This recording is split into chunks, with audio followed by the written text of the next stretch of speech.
തളിപ്പറമ്പിൽ പ്രവർത്തിക്കുന്ന ജില്ലാ vector control യൂണിറ്റിന് സമീപത്തെ വഴിയിടത്തിന്റെ നവീകരണ പ്രവൃത്തി പുരോഗമിക്കുന്നു.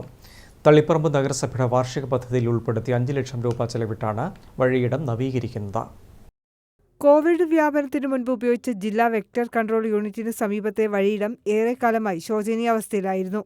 കോവിഡ് വ്യാപനത്തെ തുടർന്ന് ആളുകൾ ഉപയോഗിക്കാതായ വഴിയിടം സാമൂഹ്യവിരുദ്ധർ കയ്യേറുകയും ശുചിമുറി നശിപ്പിക്കുകയും ചെയ്തു. തളിപ്പറമ്പ് നഗരസഭയുടെ കീഴിൽ 4 വഴിയിടം സെന്റർ പ്രവർത്തിക്കുന്നുണ്ട്.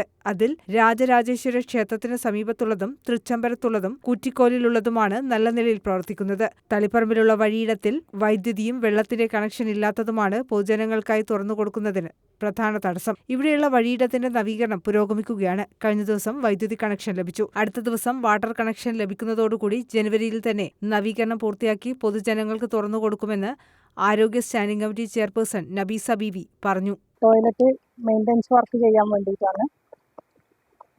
നമ്മൾ എന്താ പറയുക, വഴിയാത്രക്കാർക്ക് ഒരു വഴിയിടം എന്നുള്ള രീതിയിലുള്ള ഒരു take a break Swachh Bharat മിഷൻ്റെ പദ്ധതിയിൽ വെച്ച് ചെയ്തതാണ്.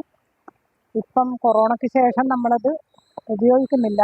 കാരണം സാമൂഹ്യ വിരുദ്ധരെ അഴിഞ്ഞാട്ടെന്ന് പറയാം. അത്രയും എല്ലാം അതിൻ്റെ ഡോറും എല്ലാം ക്ലോസറ്റ് അടക്കം അവർ പൊട്ടിച്ചിട്ടാണ് ഉള്ളത്.